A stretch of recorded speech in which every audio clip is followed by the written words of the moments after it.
Thank you so much for joining us today. We are going to have a great time doing some artwork, and we're going to be using the Derwent Line and Wash set. We will be working over the course of an hour at a pretty, probably moderate pace, but if at any time you feel a little bit rushed, don't feel like you need to rush ahead. Sometimes people like to just hang out and chat with friends in the chat and just kind of watch the project and then follow along with the recording on Monday when it appears on the Michael's channel. It's completely up to you. This is a beginner project. There is a download that you probably have already downloaded and transferred onto your paper. If not, I would recommend that you do that just to make things a little simpler, or you could freehand sketch it. We're going to jump in with the inking first. And I will ask for questions a few different times during the broadcast. So if something is unclear and you have a question, go ahead, type it in the chat, and Gina from Derwent will relay that to me during question time. So I'll try to explain everything as we're going along so nobody's confused. But without further ado, I'm going to switch my camera to the overhead camera, and we're going to get started here with our project.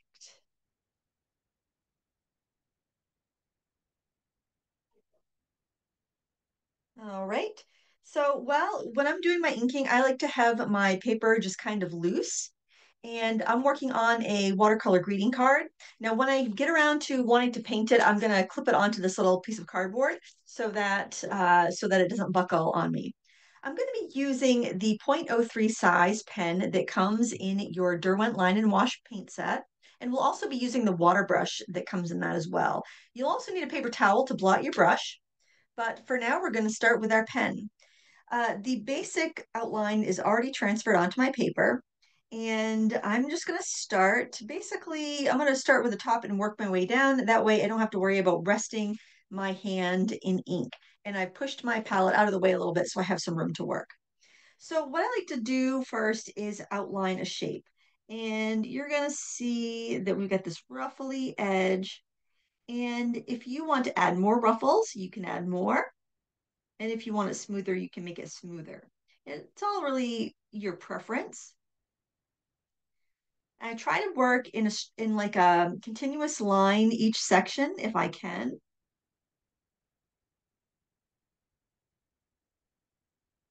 And I'm going to try to keep my hand out of the way a little bit for you. You know what? Maybe if I do set this here, I can keep my hand out of the way a bit. And I'm going to stop here because that would be a continuous line before it hits that bud. Now, on each of these little shapes, actually, I should have that line in there. On each of these little ruffles, I can draw in a little kind of like a wrinkle or a fold. And basically, what I'm doing is just kind of pulling it into the direction of the petal. And you don't have to put them everywhere. You put as many or as few as you like. If you use your pen on an angle, you'll get a finer line, and if you use it straight, like at a 90-degree angle with your paper, you'll get a thicker line. If you're using rougher watercolor paper, though, I recommend you use the .8 pen that's in your line and wash set and use it at an angle because rough paper, like say in arches or anything that's abrasive, will wear down your finer nibs a little bit.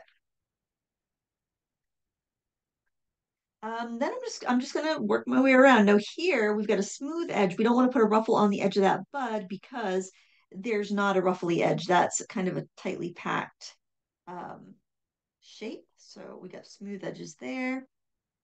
But we do have some veining coming off of that ruffled edge. It's important when you're doing a line and wash technique that you give your ink plenty of time to dry. So that could mean letting it air dry. It could also mean drying it with a heat tool so that you've got, you can make absolutely sure that it's dry. If I went right in with water right now, right after I made that mark, it would bleed and I would have a mess. So I don't want that, especially on a yellow flower because um, it will just show so much. It would look so dingy.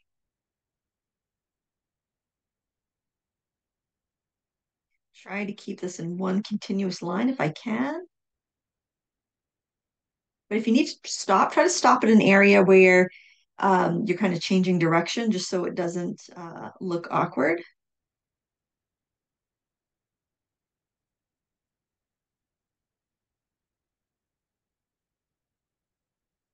When you make lines like this, these little kind of wrinkly, veiny lines, this is called hatching.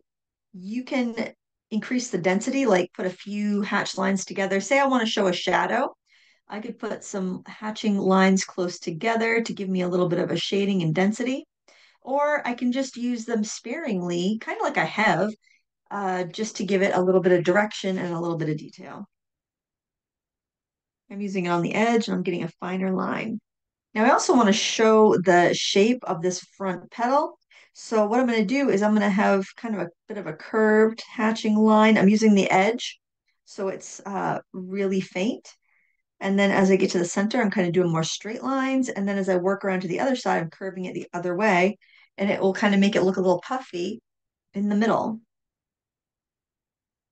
So your shading can be the actual folds in the petals. It can be the veins. It could be showing shape of your object. It could be showing value, dark or light.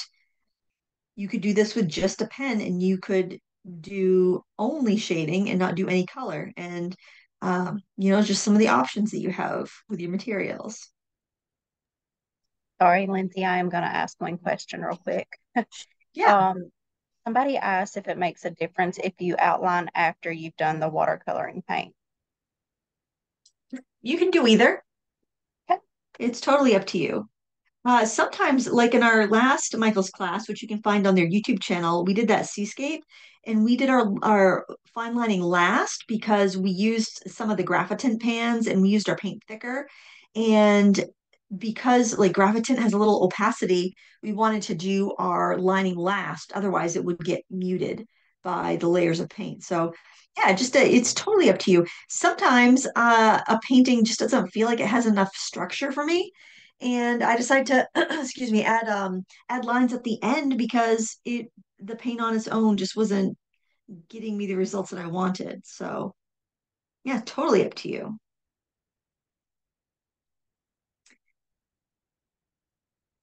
Sometimes I find it's easier just to do all my outlining first and then go in and do my hatching and shading.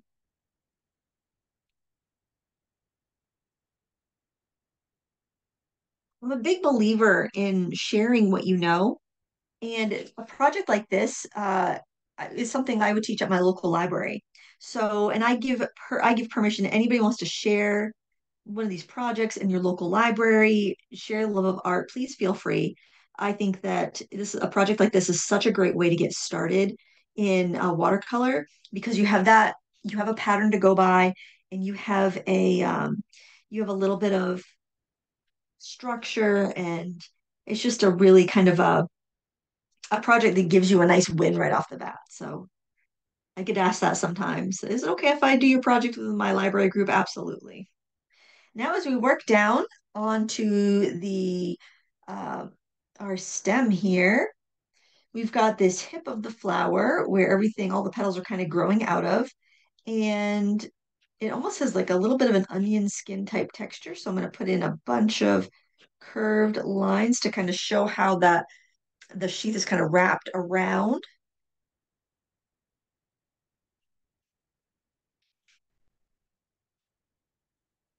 And here where we have this other bud coming off, I'm going to add a little bit of hatching for shading.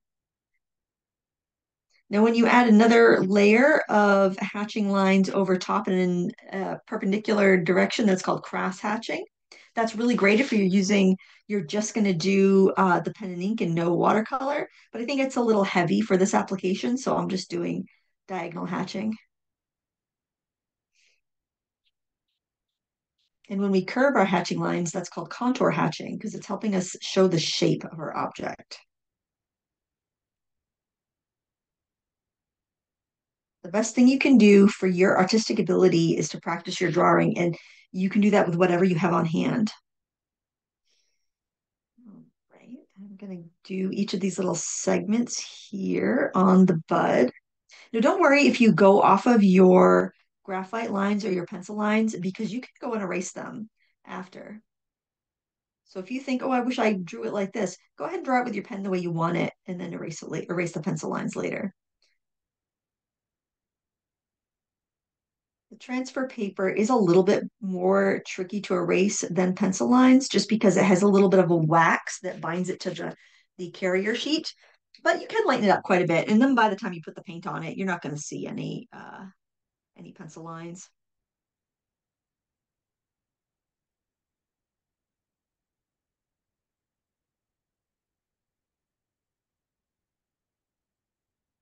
And we're going to put sometimes I like to turn this too. You may find that it's easier to pull a stroke towards you or push a stroke away. I find it's a little bit easier to pull them towards me. So um, I will turn my work so that I'm pulling those strokes.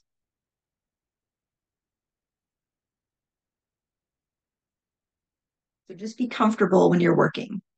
I also like this little setup here because if you like to paint, say like on your couch or sitting on the deck or in a car or from bed, you can have a little setup like this. It doesn't take uh, much space. It's not messy. It's not expensive, and it's very portable. It's a really great art form for um, people that are on bed rest. There's no odor. And of course, this was designed to be for travel, so it's very light and small for that as well. Okay, we're moving over this last bud, and really the inking does not take that much time. And I will take questions after I finish inking this little area so everyone can catch up and uh, I can catch up with any questions. So if you got them, post them in the chat.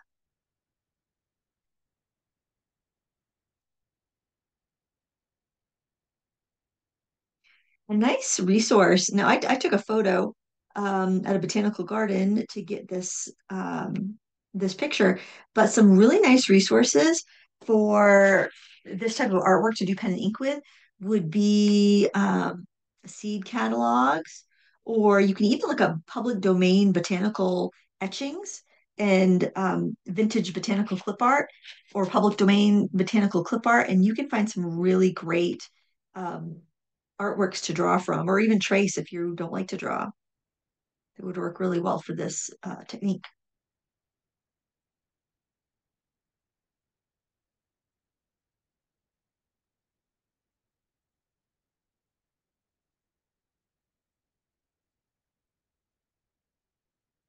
I also want to show a little bit of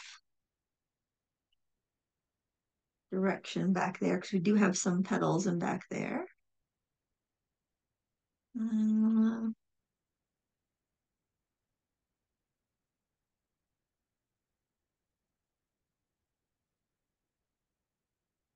and then if you want to go in and add any more shading, any more depth, you can go ahead and do that. And then you're going to want to let this dry a little bit or hit it with a heat tool or heat gun or something or a hair dryer so it's not going to um, bleed at all. And make sure it's dry before you try to erase it as well. Gina, do we have any questions? Let's see. Is the line and wash set you're using ink pens or is it regular Derwent watercolor? It's got a combination of different products in it actually. We'll be using the Inktense colors and maybe a little bit of the Graphite Meadow, but the line and wash set has let's see, one, two, three, four, five, six Inktense colors.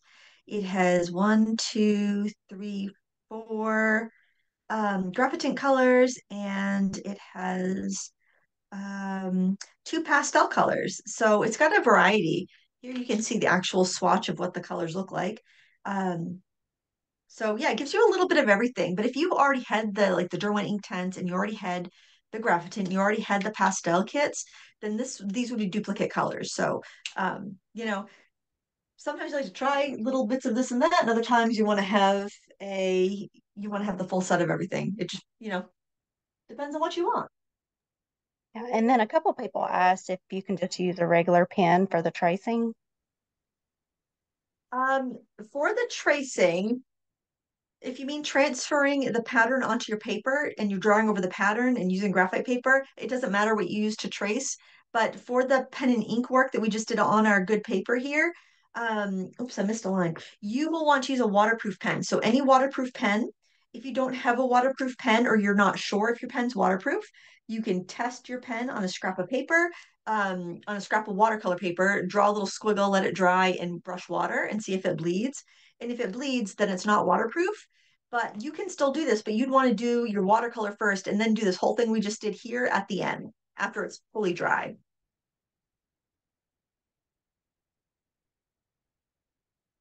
And I'm heat setting just to make sure I don't have any wet ink that's going to smear on me.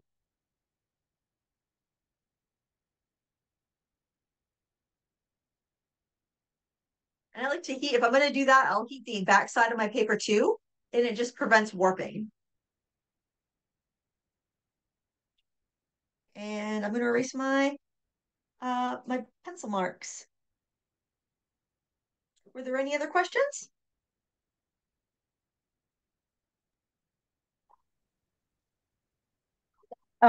Just if the pen that's included for tracing the pattern, if it is waterproof.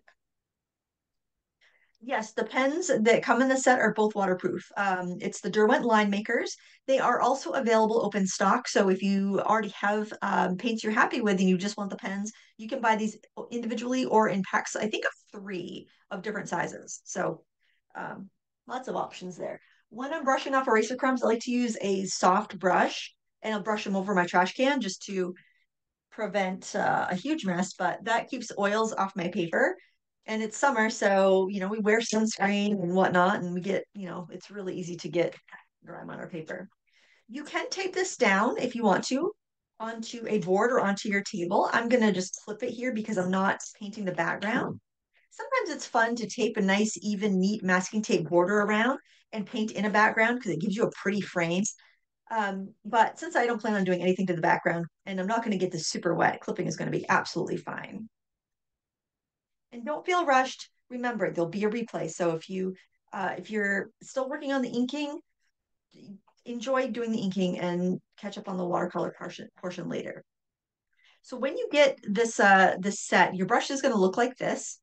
It's going to be in two parts, and there's going to be this little stopper here. Don't throw that away because if you're out and about painting, when you're done painting, if you still have water in there, you might not want to dump it out. You can put the stopper back in and stop it up.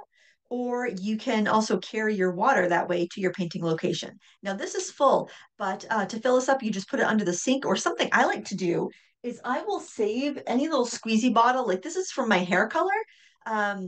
Believe it or not, I'm not a real blonde. So I save the hair color applicator and I use that to fill up my water brush. And that works really great too. And then you just screw this on here. And it screws the opposite way, so just kind of keep that in mind. If it feels like it won't go or you can't undo it, you just try the other direction. And to get this started, I just like to give it a little squeeze over my paper towel and make sure the water's coming through. And I like to have my paper towel situated underneath my palette so that when I go to wipe my brush on it, it doesn't move around. Now, this sponge that's in this set is also meant for cleaning your brush on the go. And that's great on the go, but if I'm in my studio, I really want a paper towel, but that's totally up to you which you use. So the first thing I'm going to do is I'm going to start painting a petal. I'm going to put a little bit of water on my palette and I'm going to bring out some of this sun yellow, which is our really bright kind of lemony color. And then to clean my brush, you can do this on the sponge or on the paper towel.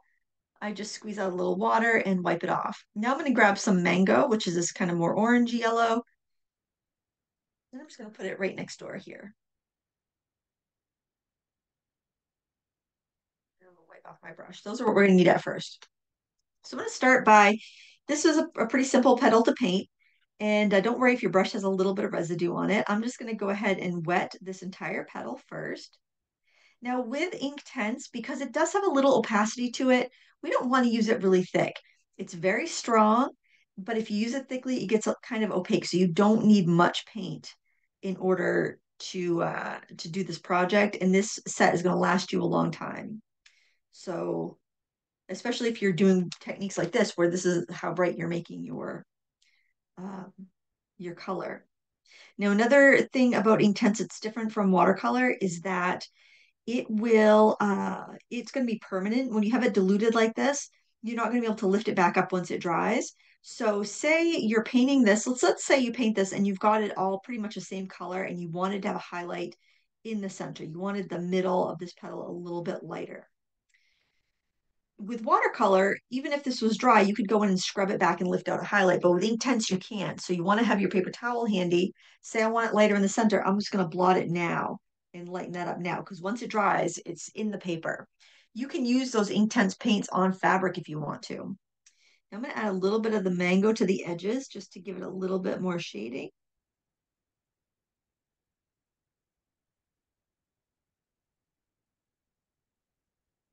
But this is my lightest petal, so I want it to be on the light side.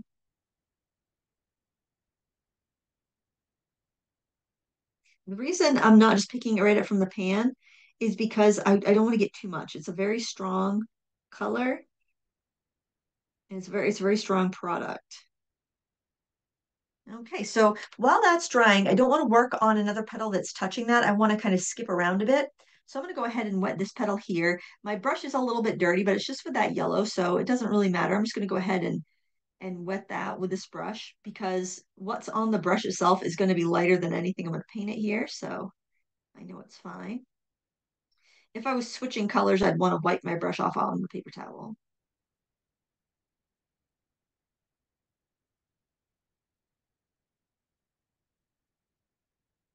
And I'm going to start with my lighter color and add it here to the outer edge. Now, because this petal is kind of reaching out, it's not packed in tight. There's no other petals behind it blocking the light. It's going to be lightest out here.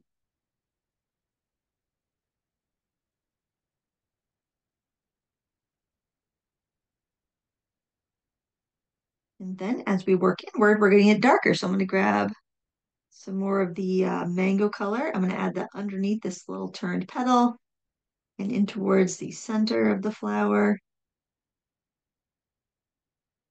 and down in here.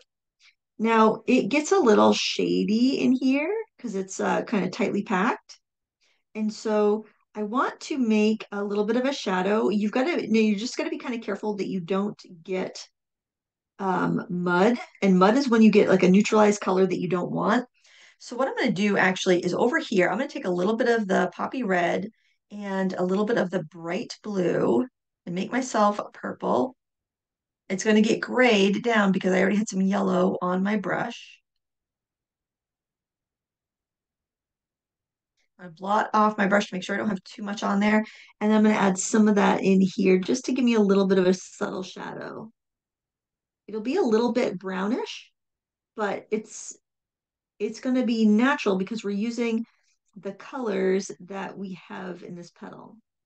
I also want to get a little bit of green on that petal while it's still wet. And so I'm going to take some of this meadow. Now I could mix the green, but that's such a pretty green that I just want to use that. And I'm going to add that up here.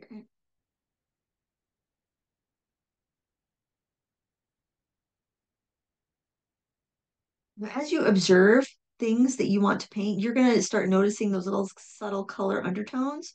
And when you see them, that would be just a little undertone that I saw. So I'm adding it in there. You might not notice that as a beginner, but the more and I know some of you guys, we're all different levels here in this. So some of you are probably like, oh yeah, I know that, but some people don't. So I'm just going to assume that everyone's a beginner. And if it goes too slow, I apologize, but you can always stop and have a cup of tea or something while you're waiting for me to catch up with where you are at. I'm going to go ahead and wet this one. Now, all these petals are done with the same process. So, even if you're not done, when we finish up the lesson today, you're just going to repeat the same process over and over again.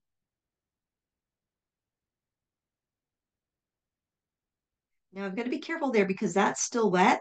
So if I am painting up against a petal that's still wet, I'm just going to leave a little sliver of dry paper because the paint's only going to go where the paper's wet.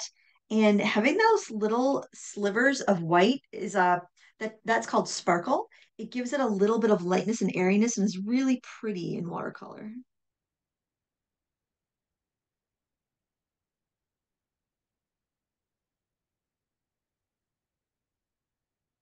I'm leaving the underturned petals unpainted so I can go in later and put them a different color and they'll be contrast because I'm going next to a dry area, so it will give me a hard edge. I think I'll take a little drop of that purple that we made.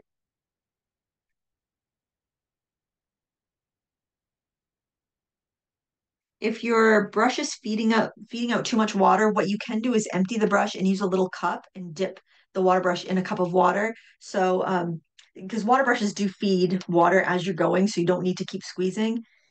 But if you don't like that, then you don't need to deal with that. You can do something else. So while this stuff is drying, I'm going to skip down here to this area. I'm going to wet this little hip and stem area.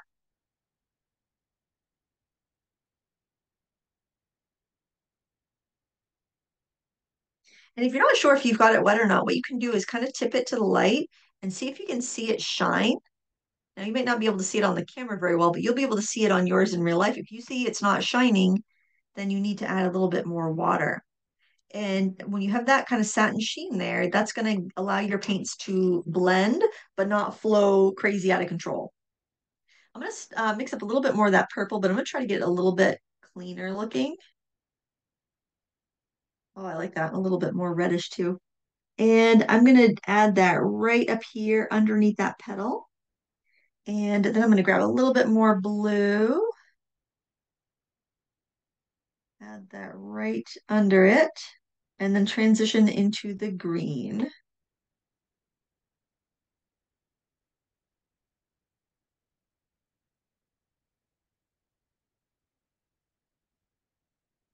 Now I want this green a little bit brighter, so I'm going to take some of the bright blue and some of the green together, and that's going to give me a little bit more of a springy color.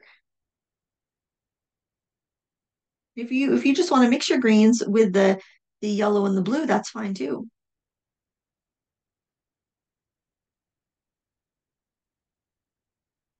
Just kind of dabbing a little bit up here for a little shadow, but not too much because I don't want to make a mud. A reddish color with a green would make it a little muddy, so I don't want that to happen. And while that's drying, I'm going to skip right down here to this bottom part, which is going to use the same colors. I'm going to wipe my brush off so I can start nice and fresh. And I'm going to wet this bottom section here. Now, if you're on a greeting card and you're getting real close to the edge, just leave a little sliver of dry paper at the bottom of your paper so it doesn't drip and get into the middle of your card. I love painting on greeting cards. And when I do my classes at the library, we use the greeting cards because it's a very um, approachable size and medium, and then you have a greeting card you can send to somebody, and that way you don't feel the pressure that it has to be perfect and it has to be um, frameable. But you could definitely frame it if you wanted to.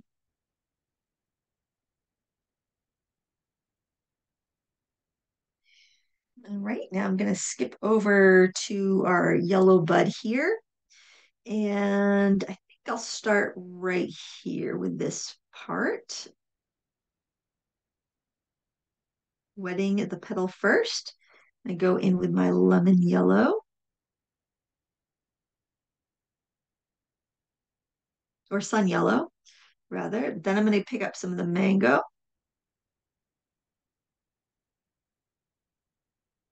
And I'm going to mix a little of the poppy red into the mango.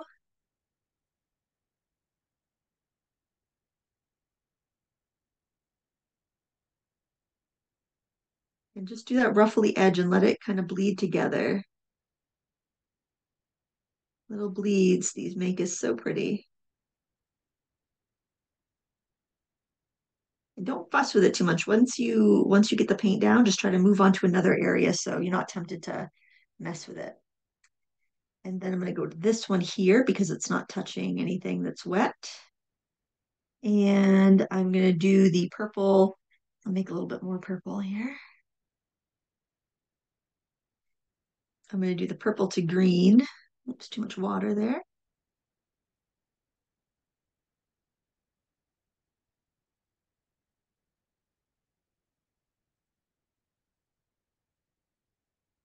Another thing you could do if you didn't like using the pen, maybe you're doing watercolor first and you're not sure if you want to use the pen, you can use a piece of cut up credit cards. So I just cut up old gift cards and whatnot, and you could actually scrape in the same way we would have done the pen, and it will give you a darker line of the color that you painted in. So it just gives you kind of tone on tone, and it's a little bit more subtle. So you might prefer that look. Everybody likes different stuff, so experiment and see what works best for you. Do we have any other questions while we're kind of filling in shapes here?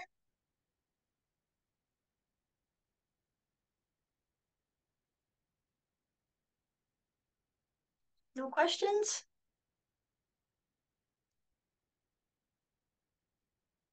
I can't watch the chat while I'm painting, but if there's questions, Gina can relay them to me. No questions for you right now. Okay. Well, I'm sorry, I was answering another question and somebody asked if you can demo that, but I'm not sure what they're asking you to demo. I missed that The part. credit card, yeah, sure. Yeah, I can Yeah, demo okay. that. Yes, so I Okay, figured you so might know, so yes. oh yeah, yeah. Okay, so for if you want to use a credit card scraper, I'll show you in this area here. You need to be working on an area that's wet. So I've just dropped in some purple. I'm going to drop in some of this meadow color. And because if the paper's not wet and you don't have enough paint in it, you're not going to get any effect. And grab in some of the more bluey red, bluey green.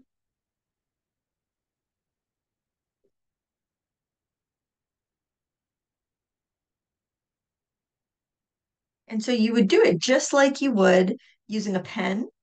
Um, you're just going to scrape in the same fashion.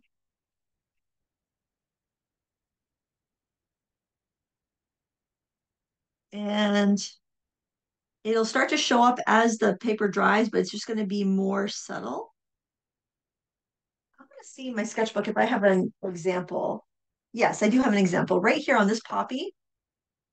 If you can see, so well, actually, yeah, I've got some scraping lines here. The fainter lines are ones I scraped in. Then I have ones that I painted over after it was dry, and then I have some of the pen marks. So it's just a more subtle look. You can also see it there in that iris. Those lines are scraped. Hopefully that shows up. All those lines in there, they're really fine and just darker purple are all done with a credit card scraper. It's a fun one to practice. I highly recommend it. And I mean, this is an indispensable tool. I actually like to keep them right in my kit so that I always have them. All right, let's move over to this petal here. I'm gonna wet it. You want to avoid puddles too. So if you're seeing when you tip your paper, you've got a big raised area of water, you want to just kind of wipe your brush off and set it in that puddle just to soak it up a little bit. And again, I'm going to start in with a little bit of the light, pick up a little bit of the mango, and pick up a little bit of the poppy red.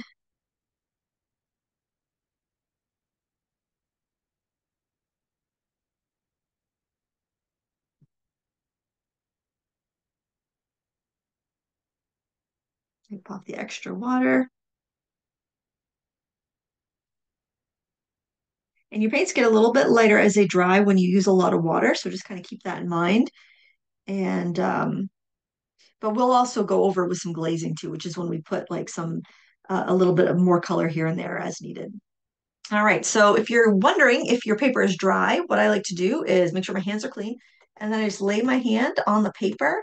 If it feels cool to the touch, then it's still damp. But if it feels room temperature, then it's dry. And mine is still a little damp, so I'm just going to hit this area real quick with the heat tool so I can go on.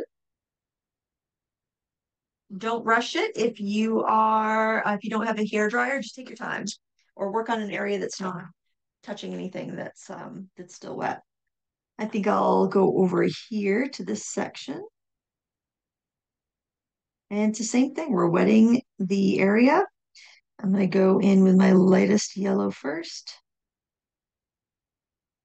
I'm going to have that light yellow right up next to the darker petal and behind. Then I'm going to pick up some of the mango and the poppy red together and just kind of trace the edge of the other petal.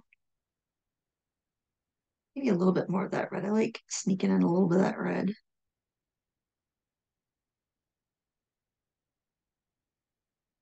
So maybe a little more. I like that.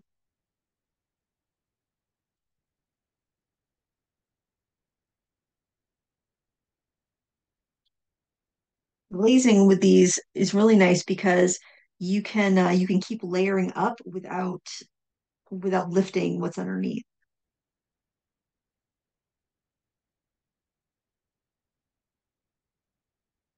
As long as you have fully wet, well, if you're using the pans, you're going to fully wet the product. If you're using the pencils or the blocks and you draw with them, you just have to make sure you fully wet the product for it to be permanent. So for this one, I'm going to start with the yellow, but there's going to be a lot of green in it. I'm going to go in with the meadow.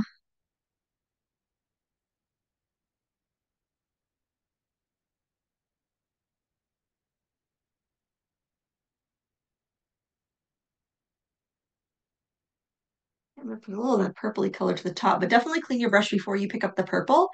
I actually have to mix up a little bit more anyway.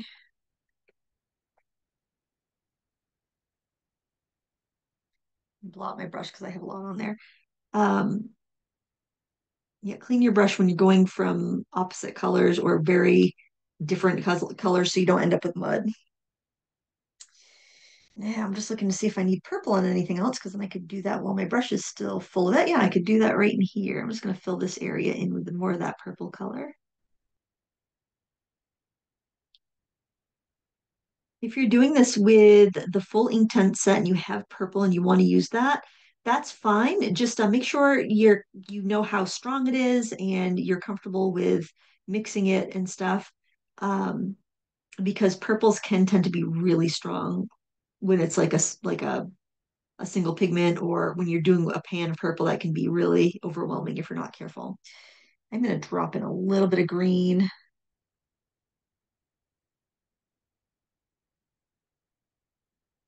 to help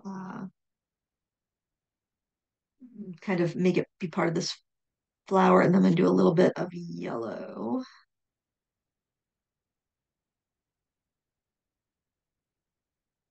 And I don't want to overmix it because I don't want it to get muddy, so I'm just going to kind of leave that there. Now I think I'll go to this petal here.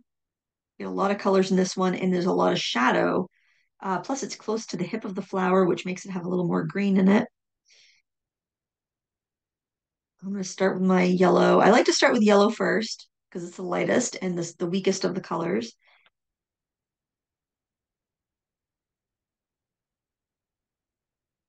And it's hard for yellow to cover up anything else, but it's really easy for the other colors to come in and overpower the yellow. So I like to get the yellow established first because of that. Now I'm going to grab that meadow. You can tell that's my favorite color. If you look at these, that one's got the biggest dent. I love that color. It's so pretty.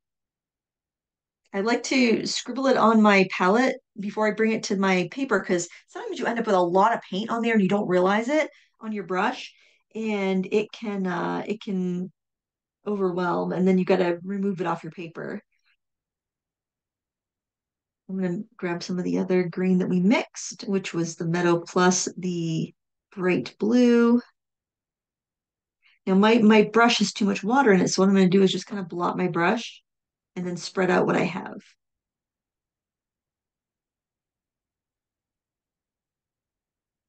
Just don't panic, because it'll all be all right. It's just a piece of paper, nothing to worry about.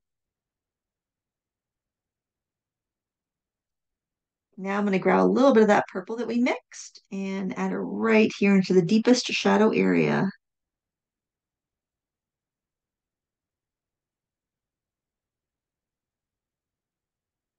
That's a really pretty petal, I think. I love how the colors blend there. Now, while it's wet, if you like, oh no, I made a terrible mistake. I have mud. This is awful. What you can do at that point is you could blot it off while it's still wet and repaint it. But once it dries, it's permanent. So just kind of keep that in mind. No need to panic, but if you do need to change something, change it while it's wet. Now we got these little guys up here. This one right here, I'm just gonna do with a light yellow and leave it as is. I'm gonna do that same light yellow to these other little petals here, or some of them anyway.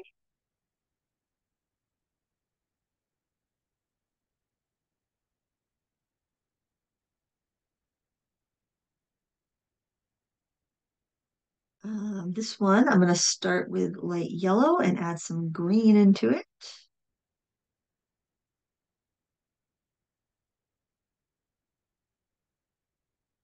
Now, if this seems a little daunting, doing this petal by petal, once you've got the inking, if you just want to go in there and put in some color, put a wash of color and call it a day, that's still going to be pretty.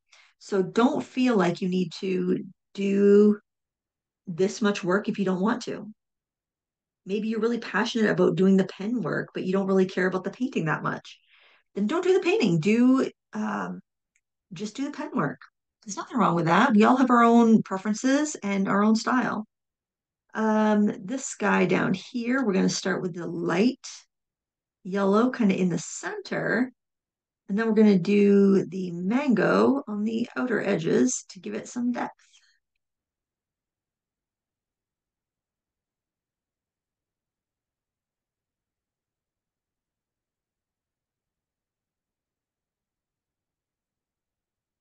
We're all different, and there's so many different products on the market. I'm just going to take that mango-y color, put it in here. So do what you want to do. Make the art that you want to make. Let's see, that's still a little wet. Let's move down here. I think because I don't have a lot of space on this petal, I'm just going to fill it in with a mango and see how it looks. I might need to add a little red to the edge, but when I get a really small petal like this, I'm not going to pre-wet it because that will almost introduce too much water to it. Do a little bit of the red in a few spots just for some contrast. And this one right here is just pretty much the light yellow, I think.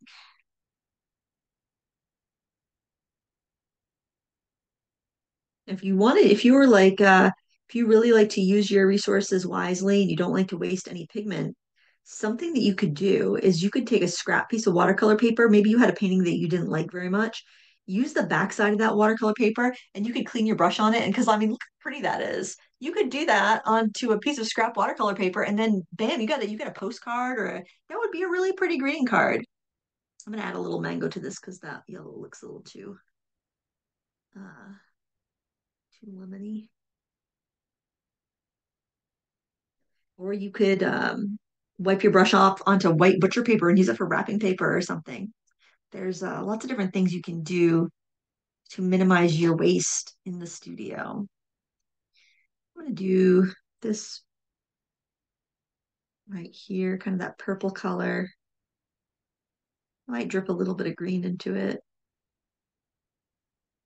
Just a little touch of green, maybe.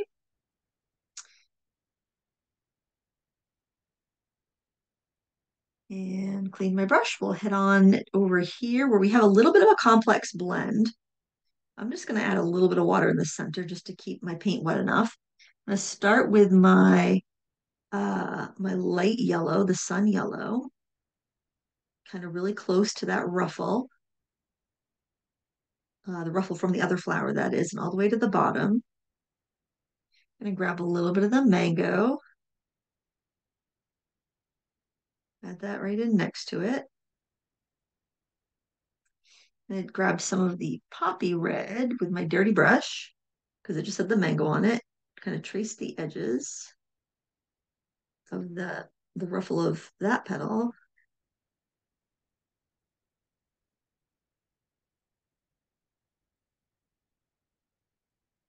And then I'm going to add some green over the yellow on the left side. I'll take the meadow and a little bit of that darker green that we made.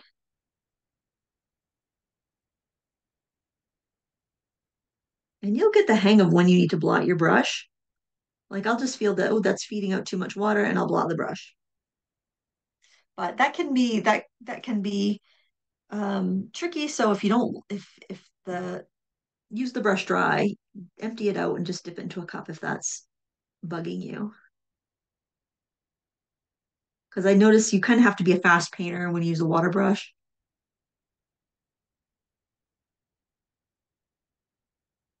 Let's see. Let's go up to this guy. I think it's dry enough to go up here. I'm kind of use a mix of those two yellows, I think. I'm not pre-wetting it because I don't want to get too much water in this small area.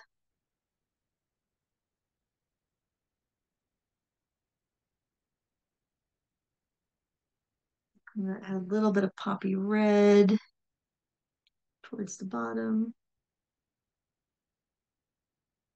If you have too much, wipe your brush off and go in and spread it around or pick some of it up and move it around with your brush. Very forgiving. Some of the mango over here on this petal portion. A little bit of the red in the center.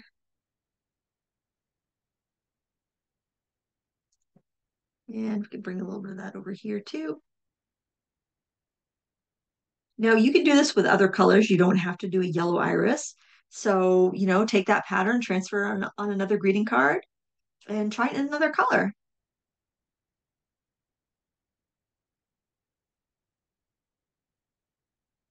Once you got the basics on how you do it, you can do it in any color. I think yellow is probably the hardest because there's less of a value contrast. I'm filling these two in with some light yellow, the sun yellow. And I think I'll just leave them that color. Now, this little bit in there, I had a petal, like a shadow petal color before, but I actually kind of like that it's open and white, so I'm gonna leave that. Up here, we're gonna do some yellow, but then we're gonna drop some purple in there.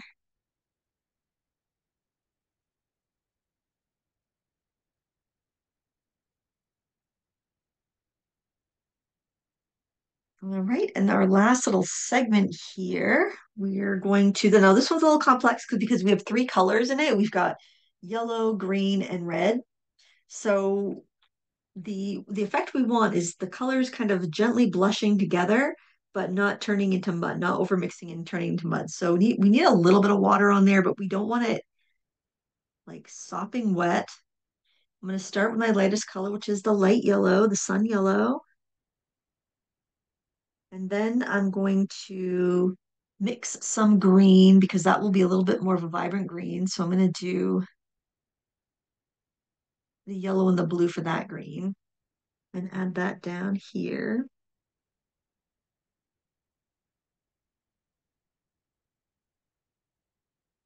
Gonna add a little bit of the meadow.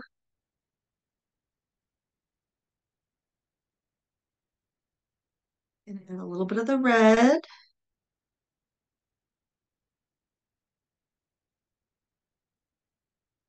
And a little bit of the purple right up here.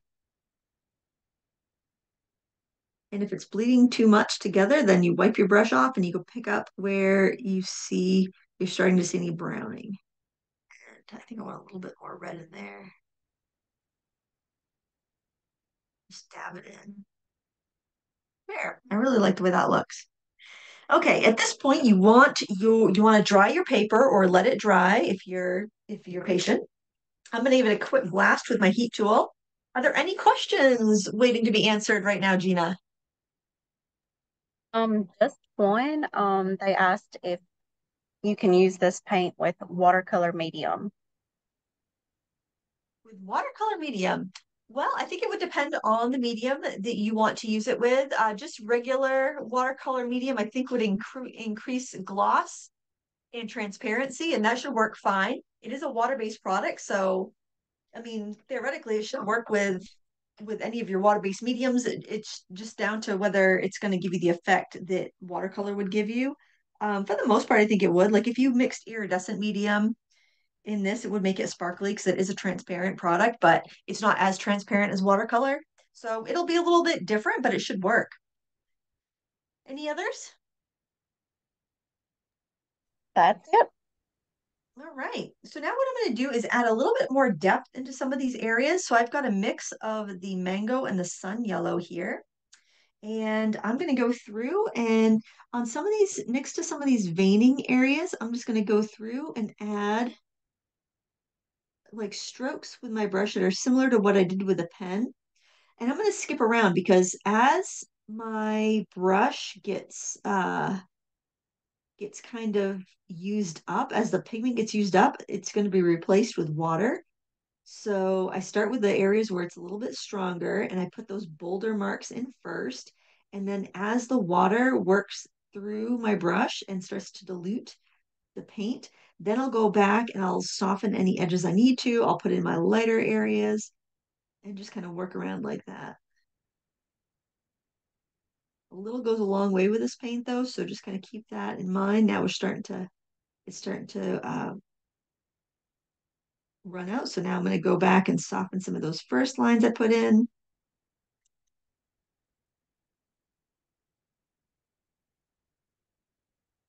But once that Inktense dries, you're going to be limited to what you can do. If you want to add a little shadow or a blush of color somewhere, that's really fun and easy to do. You just wet an area. Like if I wanted this edge a little bit darker, I can go in and just kind of just drop in the color and it will blush out into the wet area. And it's not going to disturb anything underneath, which is really nice.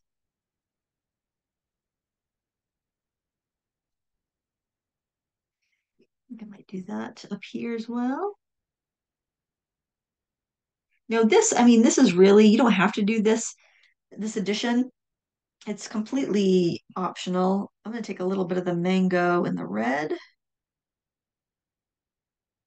Some of these brighter red petals could use some of that. It's probably a little dark right now. Let's go into some of these darker areas first.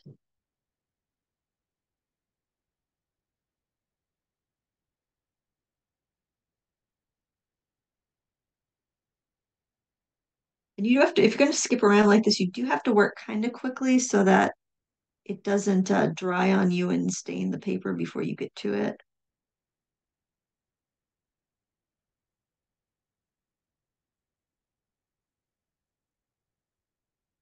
Take some of the green and blue, put in some little shadows where I've got some of the green areas.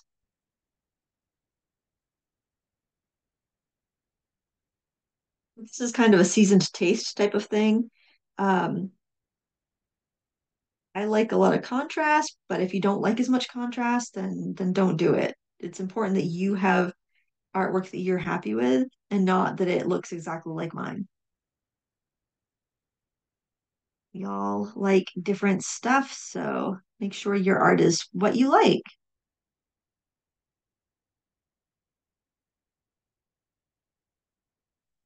We have a few more minutes, so I'm just gonna kind of look around and see what I think could be improved.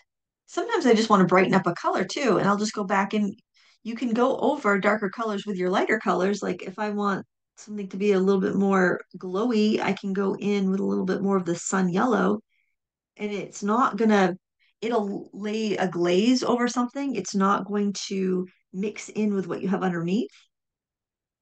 So it does help you avoid mud in that respect. I think it'd be nice to have a little bit, maybe a little bit more color there. That looks a little too light, so adding a little bit of the mango in a couple of these areas.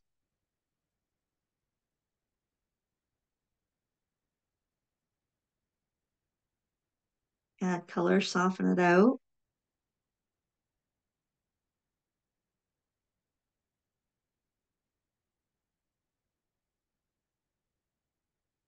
And have fun with that, that's what it's all about.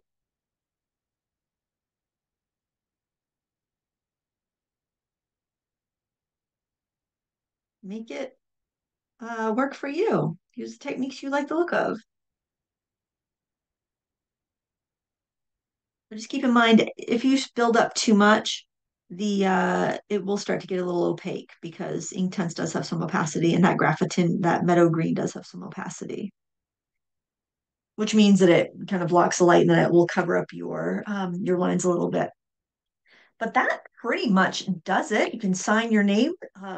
And if you do notice some stray pencil marks, let your paper dry completely and then go in with your eraser and you can hit any of those stray graphite or pencil marks.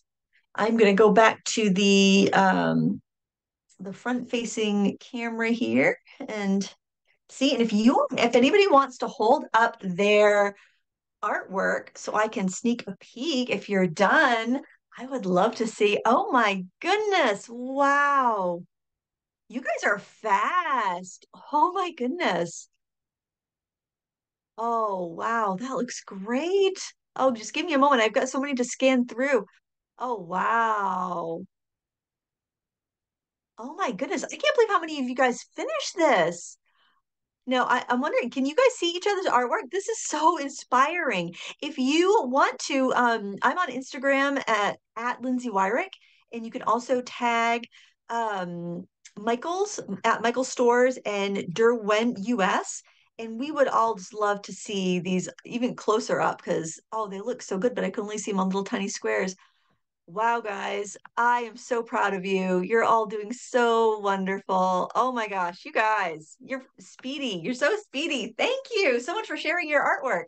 And please tag me and because I want to see what you've made. I'm also on Facebook. If you're part of the Lindsay's Frugalites group, you can post it there, and that's a great place for me to see it. Um, or I've got the Frugal Crafter community page, but it doesn't seem it's a page, not a group. So I don't know. I'm not very Facebook literate, but if you post it in the Lindsay Frugalites group, then I'll see it or tag me on Instagram. I want to thank everyone for spending some of your afternoon with me today. You've done a wonderful job. And remember, the replay will be up on Monday. I do have a time lapse of this project on my YouTube channel, and I have still photos on my Instagram and on my blog. If you just need to like kind of make it big, look at it and examine it while you're painting along, that's totally fine. And share the love. If you know somebody that wants to learn this, have them over for tea and painting. And I think it's a great way to make more crafty friends because there's nothing like having some in real life crafty friends that you can have over to paint with you. On behalf of Michael Stores and Derwent, I'm Lindsay Wyrick. Thank you for joining us. And until next time, happy crafting. Bye.